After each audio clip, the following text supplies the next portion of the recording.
ಏನು ಹೇಳಪ್ಪ ಹೇಳ್ರಿ ಕೇಳ್ರಿ.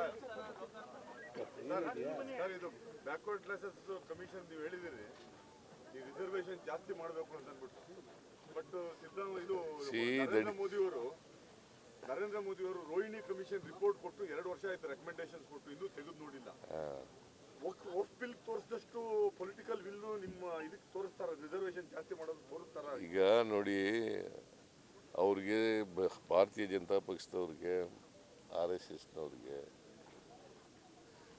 ಸೋಷಿಯಲ್ ಜಸ್ಟಿಸ್ನಲ್ಲಿ ನಂಬಿಕೆ ಇಲ್ಲ, ಅವರಿಗೆ ಬದ್ಧತೆಯೇ ಇಲ್ಲ. ನೀವು ಈ 100 ವರ್ಷಗಳ ಇತಿಹಾಸ ನೋಡಿದ್ರೆ ಯಾವಾಗಲೂ ವಿರೋಧ ಮಾಡ್ಕೊಂಡು ಬಂದಿದ್ದಾರೆ. ನಾಲ್ವಡಿ ಕೃಷ್ಣರಾಜ ಒಡೆಯರು ಮಿಲ್ಲರ್ ಕಮಿಷನ್ ಆಯ್ತಲ್ಲ, ಅವತ್ತಿನಿಂದ ಇವತ್ತಿನವರಿಗೆ ವಿರೋಧ ಮಾಡ್ಕೊಂಡೇ ಬಂದಿದ್ದಾರೆ. RSSನವರು ಯಾವತ್ತೂ ಕೂಡ 1925ನೇ ಇಸ್ವಿನಲ್ಲಿ RSS ಪ್ರಾರಂಭ ಆಯಿತು. 100 ವರ್ಷ ಆಯಿತು. ಈ ವರ್ಷ 2025ಕ್ಕೆ 100 ವರ್ಷಗಳಾಗ್ತಾ ಇದೆ. ಯಾವತ್ತೂ ಅವರು ಮೀಸಲಾತಿನ ಒಪ್ಕೊಂಡಿಲ್ಲ. ಆದರೆ ಅನಿವಾರ್ಯವಾಗಿ ರಾಹುಲ್ ಗಾಂಧಿಯವರು ಒತ್ತಾಯ ಮಾಡ್ತಾಯಿದ್ರು. ಕಳೆದ 2 ವರ್ಷಗಳಿಂದ ಭಾಳ ಸೀರಿಯಸ್ ಆಗಿ ಒತ್ತಾಯ ಮಾಡ್ತಾಯಿದ್ರು. ಮತ್ತು ಮ್ಯಾನಿಫೆಸ್ಟೋನಲ್ಲೂ ಕೂಡ ಸೇರಿಸಲಿಕ್ಕೆ ಅವರೇ ಕಾರಣಕರ್ತರು. ಮತ್ತು ನಾವು ಪತ್ರನೂ ಬರೆದಿದ್ದೆವು. ಮಲ್ಲಿಕಾರ್ಜುನ್ ಖರ್ಗೆ ಅವರು ಒಂದು ಪತ್ರನೂ ಕೂಡ ಬರೆದಿದ್ದರು 2023ರಲ್ಲಿ. ಅದಾದಮೇಲೆ ನಾವು ಈಗ ಜಾತಿ ಗಣತಿ ಮಾಡ್ತೀವಿ ಅಂತ ಹೇಳಿದ್ದಾರೆ. ಅದರ ಟೈಮ್ ಫಿಕ್ಸ್ ಮಾಡಿಲ್ಲ, ಯಾವಾಗ ಮಾಡ್ತೀವಿ ಏನು ಅಂತ ಹೇಳಿಲ್ಲ. ಇದರಲ್ಲಿ ಜನಗಣತಿನಲ್ಲೇ ಜಾತಿ ಗಣತಿ ಮಾಡ್ತೀವಿ ಅಂತ ಹೇಳ್ತಾರೆ. ಸೊ ನಾವು ಏನು ಹೇಳೋದು ಅಂದರೆ, ಒಂದು ಸೋಷಿಯೋ ಎಕನಾಮಿಕ್ ಎಜುಕೇಷನಲ್ ಸರ್ವೆ ಆಗಬೇಕು. ಇನ್ನೊಂದು ಈ ಸೀಲಿಂಗ್ ಇದೆಯಲ್ಲ, ಅದನ್ನು ಸಂವಿಧಾನಕ್ಕೆ ತಿದ್ದುಪಡಿ ತೆಗೆದಾಕಬೇಕು. ಯಾಕಂದರೆ ಸುಪ್ರೀಂ ಕೋರ್ಟ್ನವರು ಇಂದಿರಾ ಸಹಾನಿ ಕೇಸ್ನಲ್ಲಿ ಹೇಳ್ಬಿಟ್ಟಿದ್ದಾರೆ, ಡಿವಿಷನ್ ಬೆಂಚು 50%ಗಿಂತ ಮೀಸಲಾತಿ ಹೋಗಬಾರ್ದು ಅಂತ ಹೇಳ್ಬಿಟ್ಟಿದ್ದಾರೆ. ಈಗ ಮೀಸಲಾತಿ 50% ಆದರೆ ಜನಸಂಖ್ಯೆಗೆ ಅನುಗುಣವಾಗಿ ಮೀಸಲಾತಿ ಕೊಡೋಕ್ಕಾಗಲ್ಲ.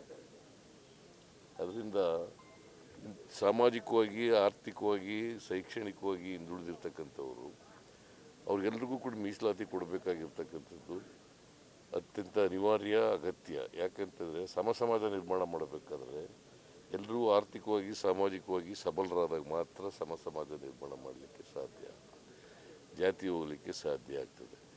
ಈಗ ನರೇಂದ್ರ ಮೋದಿಯವರಿಗೆ ನಾನು ಒತ್ತಾಯ ಏನು ಮಾಡ್ತೀನಿ ಅಂತಂದರೆ, ಒಂದು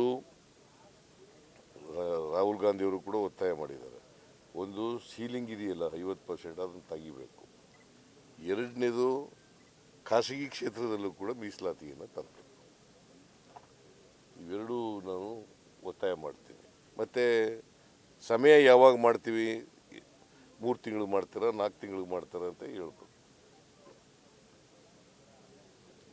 ರೋಹಿಣಿ ಮೀಸಲಾತಿ ಇದೆಯಲ್ಲ, ಅದ್ರ ಜೊತೆಗೆ ಇದನ್ನು ಕೂಡ ಮಾಡಬೇಕು.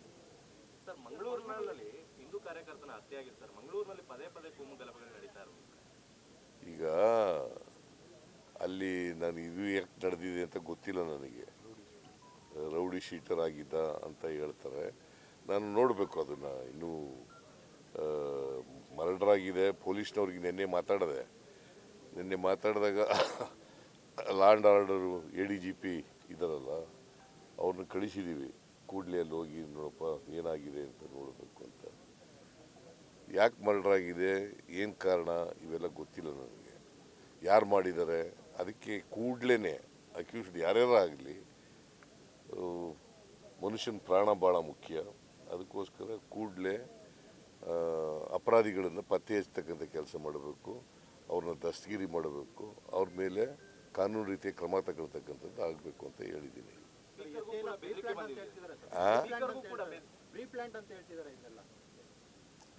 ಈಗ ಪ್ರೀ ಪ್ಲ್ಯಾಂಡ್ ಅಲ್ವೋ ಅಂತ ಗೊತ್ತಾಗಬೇಕಲ್ಲಪ್ಪ ನಮಗೆ. ಇದು ವಿಚಾರ ಗೊತ್ತಿಲ್ಲ. ಇನ್ನು ಇನ್ವೆಸ್ಟಿಗೇಷನ್ ಆದಮೇಲೆ ಗೊತ್ತಾಗುತ್ತೆ. BJPಯವರು ಯಾವಾಗಲೂ ಇಂಥ ಇನ್ಸಿಡೆಂಟ್ಗಳನ್ನೇ ಹುಡುಕ್ತಾ ಇರ್ತಾರೆ ರಾಜಕೀಯ ಮಾಡಲಿಕ್ಕೆ. ನಾನು BJPಯವ್ರನ್ನ ಯಾವಾಗಲೂ ಕೂಡ ನೋಡಪ್ಪ, ನಾವು ಹಿಂದೂ ಹಾಗಾದರೆ ಈಗ ಒಂದು 15 ದಿನಗಳ ಒಂದು ವಾರದ ಹಿಂದೆ ಪಹಲ್ಗಾಮ್ನಲ್ಲಿ ನಡೀತಲ್ಲ ಅದಕ್ಕೇನು ಏನು ಹೇಳ್ತಾರೆ? ಹೋಗಿಲ್ಲ ಇನ್ನು. ಪ್ರಧಾನಮಂತ್ರಿ ಹೋಗಿದ್ದಾರಾ? 26 ಜನ ಸತ್ತೋದ್ರು. ಉಗ್ರರು ದಾಳಿ ಮಾಡಿ ಅವ್ರ ಮೇಲೆ ಸೂಟ್ ಮಾಡಿದ್ರು. ಪ್ರಧಾನಮಂತ್ರಿ ಹೋದ್ರ? Is it not a failure of the security lapse ಅಲ್ವೋ ಇದು? ಅಲ್ಲಿ ನಾನು ಕೇಳಿದೆ, ನಮ್ಮ ಲೀಡ್ರ್ ಒಬ್ಬ ಹೋಗಿದ್ದ ಅಲ್ಲಿಗೆ ಕಾಶ್ಮೀರಕ್ಕೆ.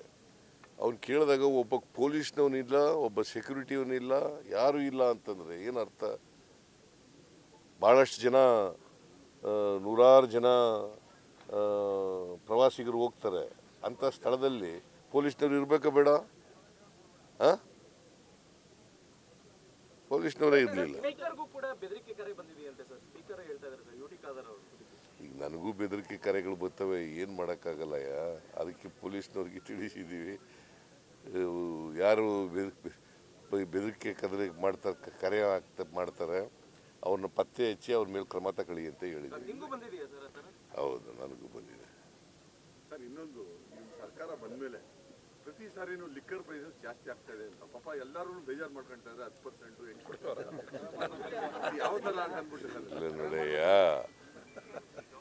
ಇದು ಟೆಂಪರೆನ್ಸ್ ಬೋರ್ಡ್ ಅಂತ ಇದೆ, ಗೊತ್ತಾ ನಿನಗೆ?